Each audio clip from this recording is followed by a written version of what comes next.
Pinball, 1973. 1969, 1973. Yo sentía una pasión enfermiza por escuchar relatos sobre tierras desconocidas.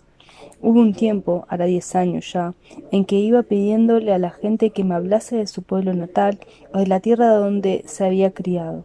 Al parecer, en aquella época, debían ser excepcionales las personas que escuchaban con agrado las historias de los otros, porque todo el mundo me las contaba con gran amabilidad y entusiasmo. Incluso habían desconocidos que, tras haber oído hablar de mí en alguna parte, venían expresamente a contármelas, como si arrojaran una piedra en el interior de un pozo seco. Cada uno me relataba una historia distinta, y al acabar todos se iban igual de satisfechos. Algunos hablaban con alegría, otros con ira. Habían buenos narradores y habían relatos incomprensibles de principio a fin. Unas historias eran aburridas y otras tan tristes que hacían saltar las lágrimas. Habían historias disparatadas, casi bromas. A pesar de ello, yo escuchaba atentamente, con toda la serenidad que me permitía su destreza. No sé cuál podía ser la razón, pero todos querían desesperadamente comunicarle algo a alguien, o tal vez al mundo. A mí, eso me recordaba una caja de cartón llena de monos. Yo iba sacándolos uno tras otro de la caja. Les sacudía suavemente el polvo, les daba un golpecito en el culo y los soltaba en el prado. Ignoraba qué sería de ellos en el futuro. Seguro que acabarían sus días en algún lugar royendo bellotas. Al fin y al cabo, ese era su destino. En verdad, aquel trabajo ofrecía una recompensa muy pequeña por tamaño de esfuerzo. Al mirar atrás, pienso que si aquel año se hubiera celebrado el concurso mundial del oidor más apasionado de historias ajenas, yo habría sido proclamado campeón, y como premio posiblemente me hubieran llevado una caja de fósforos de cocina. Entre mis contadores de historias había uno oriundo de Saturno y otro de Venus. Sus relatos eran impresionantes. En primer lugar, aquí va el de Saturno. Allí hace un frío espantoso, decía gimoteando. Solo de pensarlo me vuelvo loco. Pertenecía a un grupo político, el mismo que ocupó el pabellón número 9 de la universidad. La acción determina el pensamiento, no al contrario. Este era el lema del grupo, pero qué era lo que determinaba la acción, eso jamás me lo llegaron a explicar. Por cierto, el pabellón número 9 contaba con una fuente de agua fría, teléfono, suministros de agua caliente, y en el primer piso incluso tenían una bonita sala de música con una colección de 2000 discos y aparatos ALEC A5. Esto, comparado por ejemplo con el pabellón número 8, que olía como los retretes de un velódromo, era el paraíso. Por las mañanas se afeitaban bien con agua caliente. Por las tardes hacían todas las llamadas de larga distancia que les venían en gana. Al caer la noche se reunían y juntos escuchaban música. Gracias a ello, para finales de otoño, todos se habían convertido en grandes amantes de música clásica. Dicen que cuando aquella agradable y soleada tarde de noviembre la tercera unidad antidisturbios arremetió contra el pabellón número 9, sonaba a todo volumen l'estro armónico de Vivaldi, pero yo no puedo corroborarlo. Es una más de las conmovedoras leyendas sobre 1969. Cuando atravesé la inestable pila de sofá que hacía las veces de barricada, se oían tenuemente la sonata para piano de mi menor de Haydn. Era la misma atmósfera de cuando subía la cuesta de Yamanote llena de camelias en flor e iba a casa de mi novia. Él me ofreció la mejor silla y me sirvió la cerveza tibia en un vaso de precipitados que se había afanado del edificio de la Facultad de Ciencia. Además, la fuerza de la gravedad es fortísima. Prosiguió con su relato de Saturno. Si escupes un chicle y te da en el empeine, te rompe el pie. Es un infierno. Sí, claro, asentí con un movimiento de cabeza tras un intervalo de 2 segundos. Por entonces la experiencia me había enseñado ya unos 300 modos diferentes de asentir.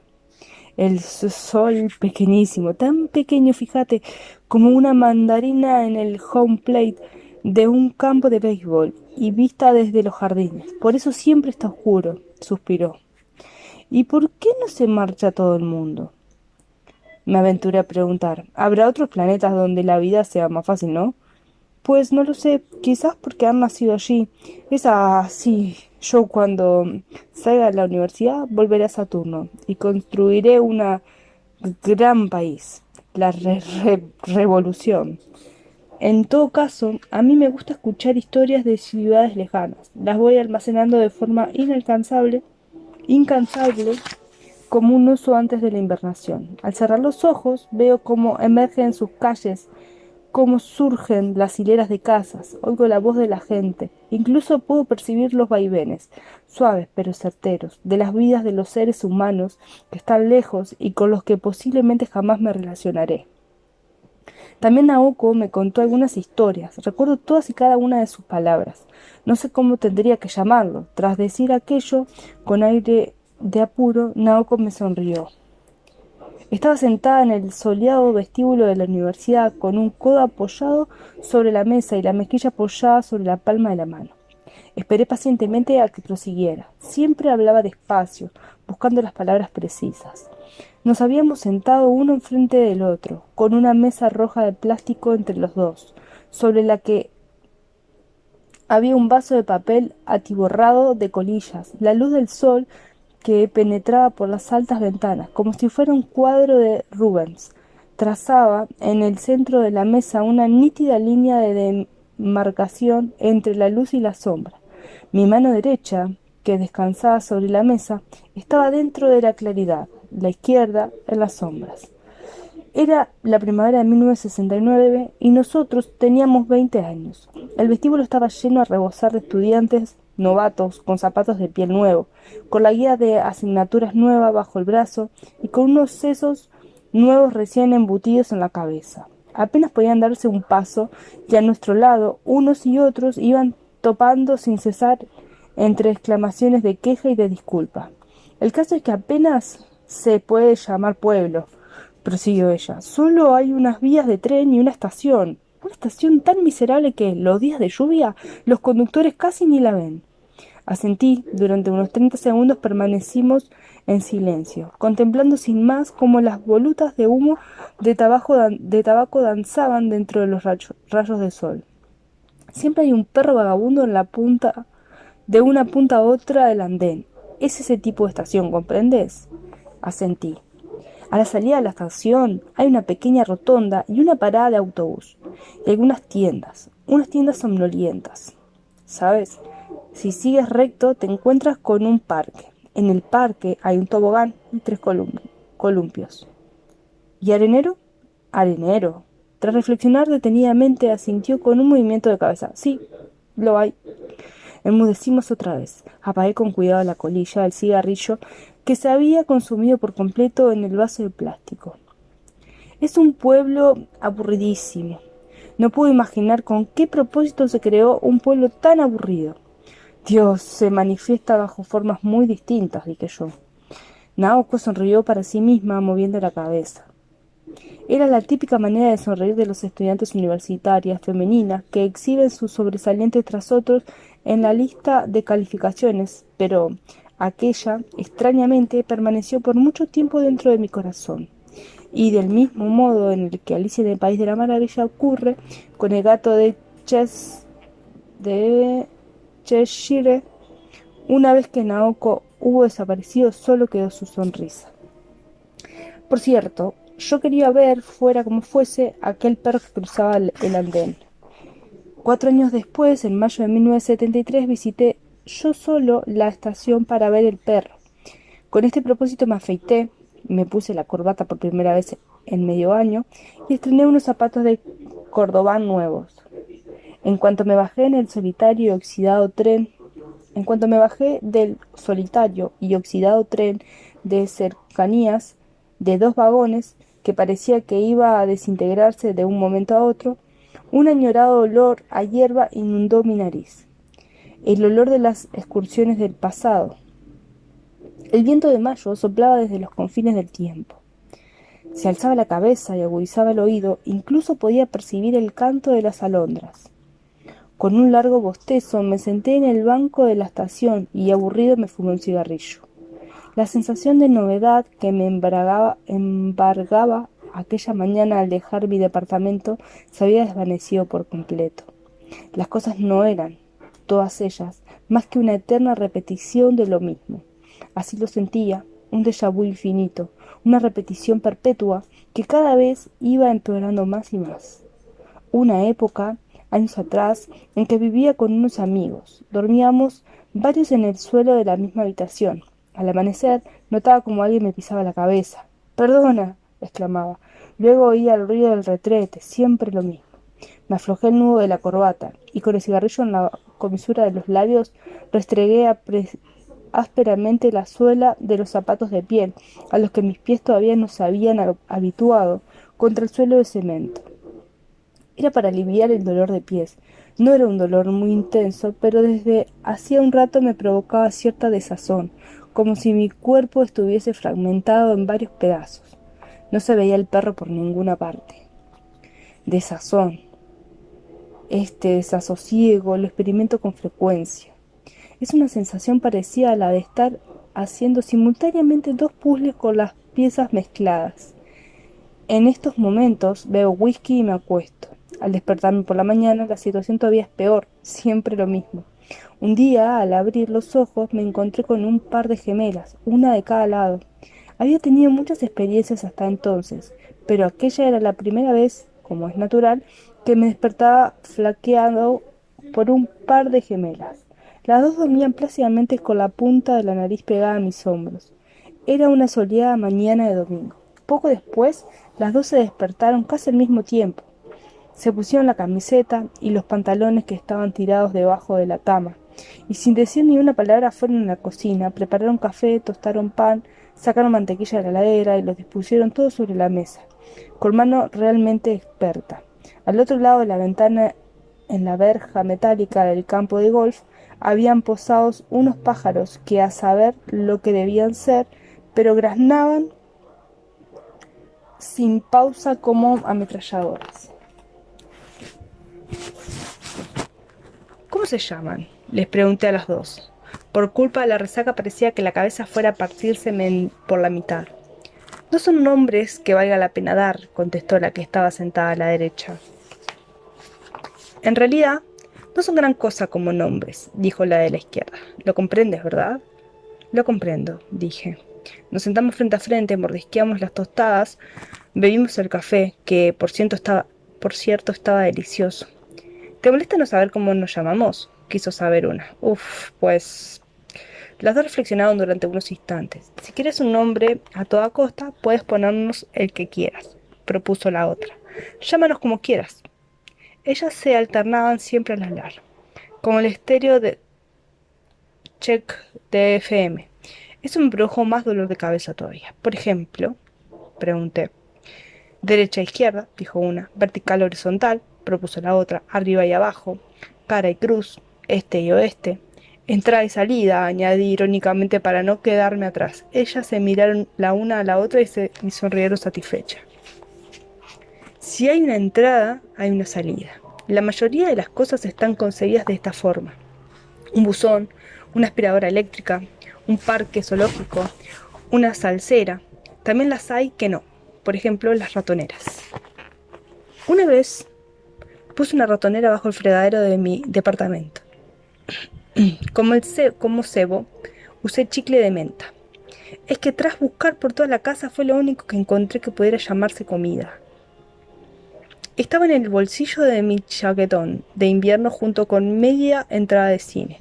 Al tercer día por la mañana había una rata pequeña atrapada en el cebo.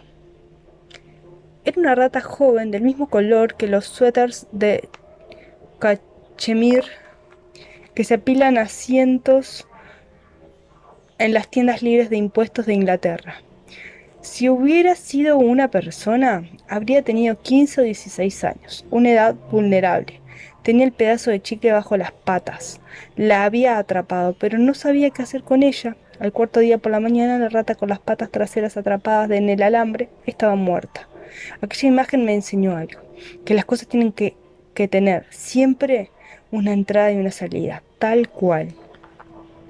La vía discurría a lo largo de una loma y trazaba una línea recta tan perfecta que parecía tirada con regla.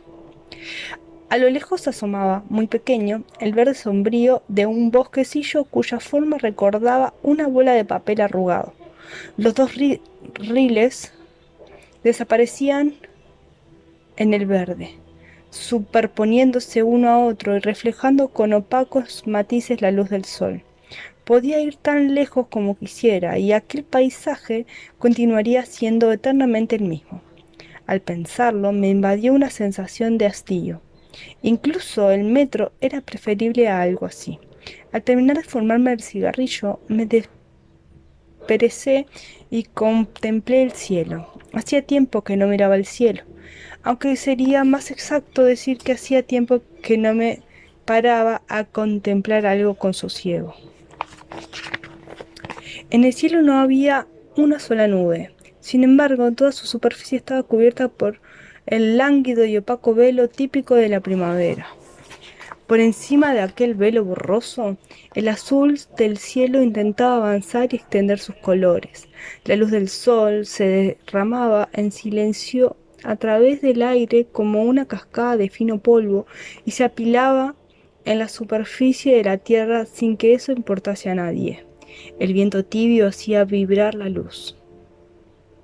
El aire fluía despacio, igual que unos pájaros que se desplazaban en bandada a través de los árboles.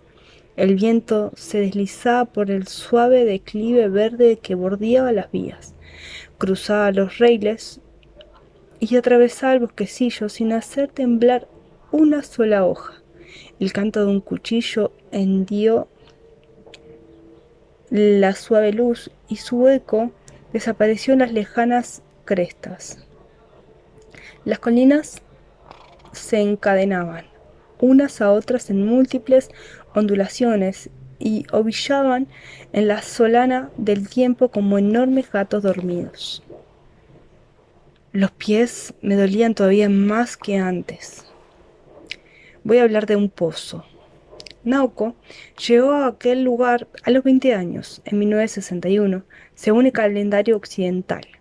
El año en el que Ricky Nelson, cantaba Hello, Marilou. Hello, Marilou. Por entonces, en aquel apacible valle verde, no había una sola cosa que llamara la atención. Algunas granjas, unos pocos huertos, ríos llenos de cangrejos, un tren de cercanías de vía única y una estación que nada más verla te daban ganas de bostezar, solo eso. En los jardines de la mayoría de las granjas habían plantados caquis. En algún rincón podían verse aquellos graneros al aire libre, que parecían que fuesen a derrumbarse en cuanto alguien se recostara en ellos, y en las paredes de los graneros, que daban a la vía del tren, habían clavadas unas llamativas planchas de hojalata anunciando pañuelos de papel o jabón. Era ese tipo de lugar. Ni siquiera había perros, decía Naoko.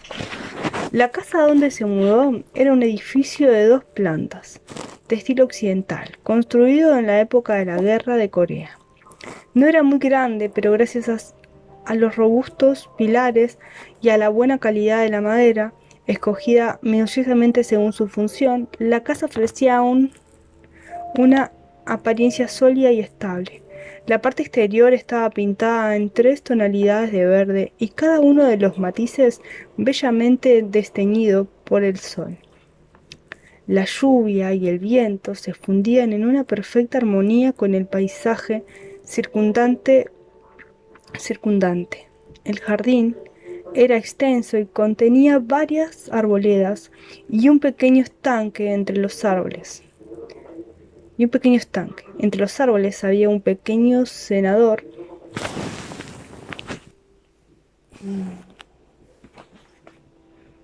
de forma octagonal que se usaba como estudio y de cuyas ventanas saledizas colgaban unas cortinas de encaje de color indefinido. En el estanque florecía una cascada de narcisos y al amanecer los pájaros acudían a él y se lavaban en sus aguas. El primer morador de la casa, el mismo que la diseñó, fue un anciano pintor que pintaba a la manera occidental, que murió de una pulmonía durante el invierno del año anterior a la que Naoko se mudara a la casa. Corría 1960, el año en el que Body B cantaba Ruben Ball. Aquel invierno llovió muchísimo. En aquellas tierras apenas nevaba, pero a cambio caía una lluvia helada. La lluvia empapaba el suelo, cubría toda su superficie de una humedad gélida, y las profundidades de las tierras se llenaban de agua subterránea dulce. A 5 minutos a pie de la estación, siguiendo la vía del tren, se encontraba la casa de un posero. En aquella tierra húmeda junto al río, al llegar el verano, legiones de mosquitos y ranas infectaban sus alrededores. El posero era un hombre tosudo y malhumorado, pero en su oficio era un verdadero genio. Cuando le pedían que excavara un pozo, lo primero que hacía era pasarse unos días recorriendo el terreno de la casa que había solicitado sus servicios, recogiendo puñados de tierra con la mano y oliéndolo sin dejar de refunfuñar. En cuanto encontraba un punto que le convencía, llamaba a los otros compañeros y cavaban el pozo en línea recta hacia abajo. Por esta razón, en aquella comarca, todo el mundo podía beber toda la deliciosa agua del pozo que quisiera. Una agua tan fría y cristalina que parecía que fuera a transparentar hasta la mano que sostenía el vaso. Había quien afirmaba que el agua procedía del deshielo de las nieves del monte Fuji, pero eso es falso. Es imposible que aquella agua pudiera llegar hasta allí. El otoño en que Naoko cumplió 17 años, el posero fue arrollado por el tren. La lluvia torrencial y el saque frío impidieron que el posero lo oyera. El cadáver quedó esparcido en 1000 pedazos por los campos de los alrededores, y mientras recogían los trozos de carne y llenaban con ellos 5 cubos, 7 policías tuvieron que permanecer en la zona ahuyentando con largas pértigas provistas de gafios en uno de los extremos a una manada de perros salvajes hambrientos. En el río había, lo siento, en el río había caído más o menos lo que equivaldría al contenido de un cubo. Fluyó hasta el estanque y acabó sirviendo de alimento a los peces. El posero tenía 2 hijos, pero ninguno de los dos decidió seguir sus pasos, y ambos se marcharon de la comarca. La casa abandonada, sin que nadie se acercara a ella, fue quedando en estado ruinoso y con el paso del tiempo acabó derrumbándose. Desde entonces fue muy difícil conseguir un pozo con agua buena. A mí me gustan los pozos. Cada vez que veo uno, arrojo una piedra en su interior. Nada me produce mayor sosiego que oír el chapoteo de una pequeña piedra chocando contra la superficie del agua de un pozo profundo.